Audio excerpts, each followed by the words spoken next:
Please welcome the Vice President of the United States, Kamala Harris.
Good afternoon, everyone. Good afternoon.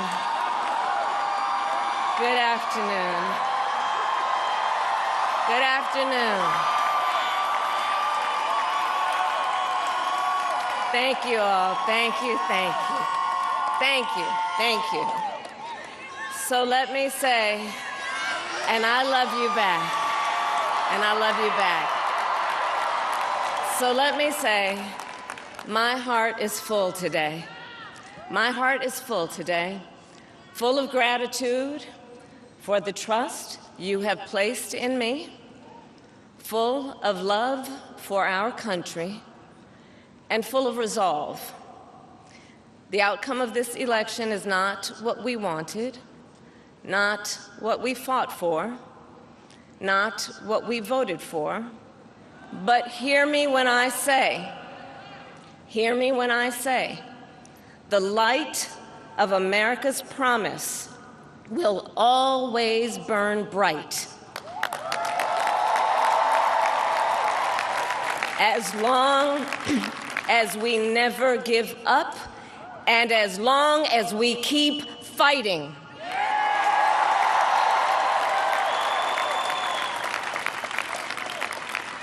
To my beloved Doug and our family, I love you so very much. To President Biden and Dr. Biden, thank you for your faith and support. To Governor Walz and the Walz family, I know your service to our nation will continue.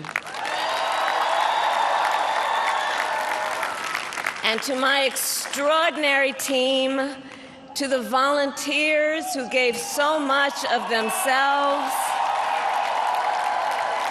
to the poll workers and the local election officials, I thank you all. Look, I am so proud of the race we ran and the way we ran it, over the 107 days of this campaign. We have been intentional about building community and building coalitions, bringing people together from every walk of life and background, united by love of country with enthusiasm and joy in our fight for America's future. And we did it with the knowledge that we all have so much more in common than what separates us. Now, I know folks are feeling and experiencing a range of emotions right now. I get it. But we must accept the results of this election. Earlier today, I spoke with President-elect Trump and congratulated him on his victory. I also told him that we will help him and his team with their transition, and that we will engage in a peaceful transfer of power.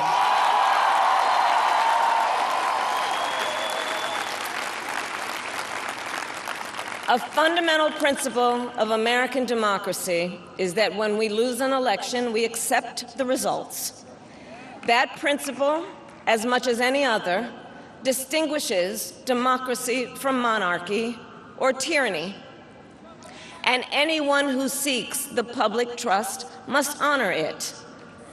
At the same time, in our nation, we owe loyalty not to a president or a party, but to the Constitution of the United States.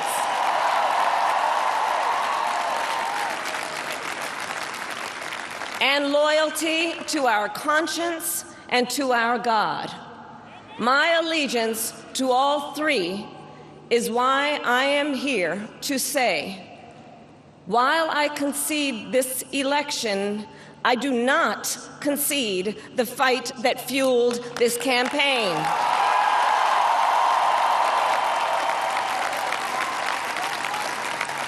The fight for freedom, for opportunity, for fairness, and the dignity of all people.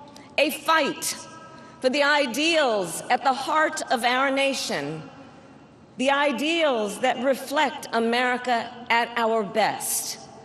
That is a fight I will never give up.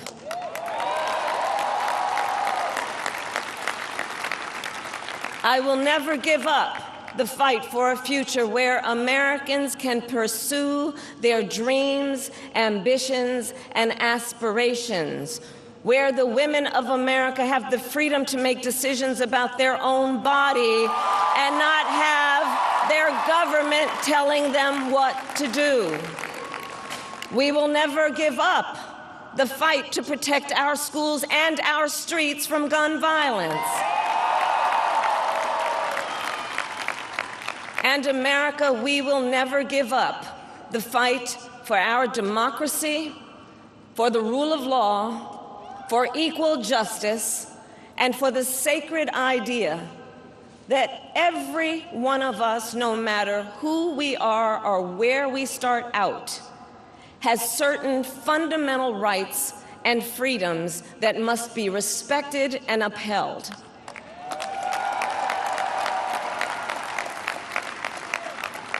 And we will continue to wage this fight in the voting booth, in the courts, and in the public square.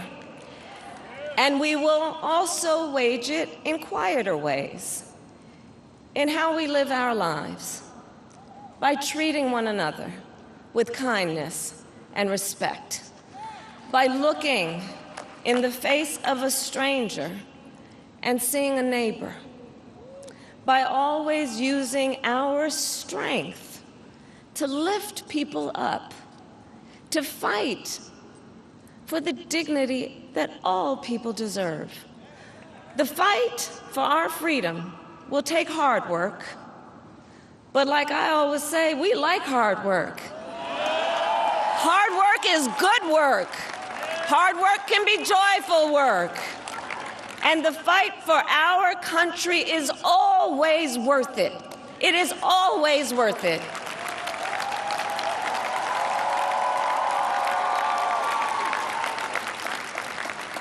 To the young people who are watching, it is, I love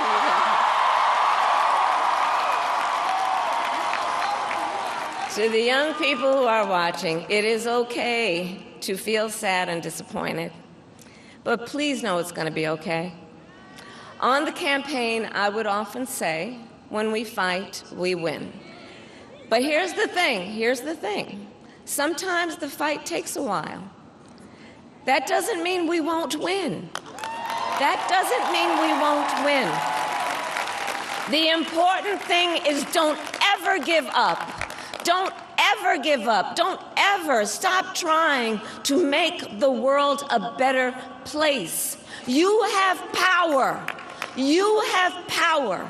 And don't you ever listen when anyone tells you something is impossible because it has never been done before.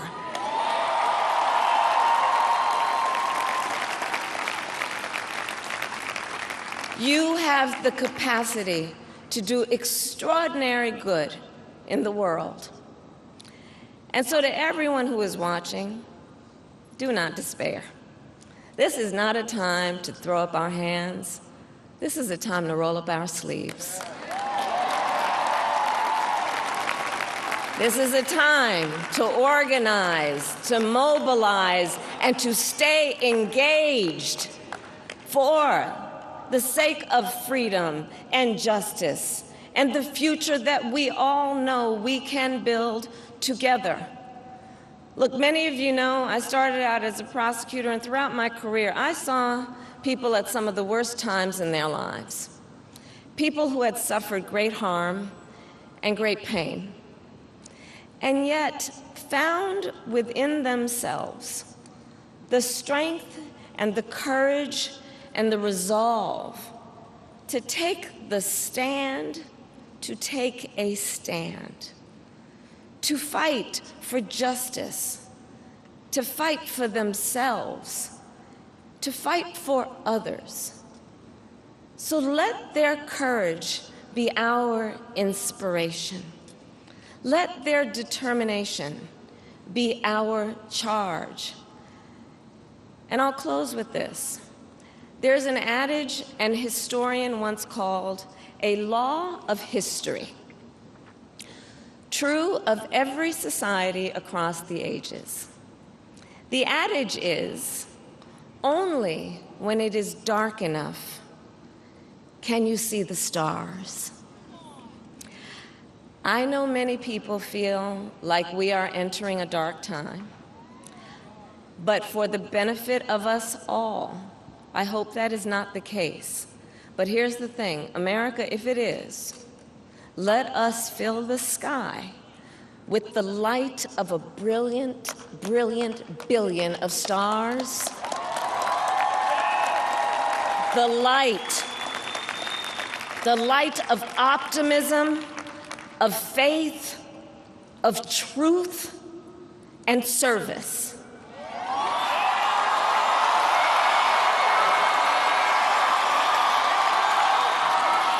HU. And may that work guide us, even in the face of setbacks, toward the extraordinary promise of the United States of America. I thank you all. May God bless you, and may God bless the United States of America. I thank you all.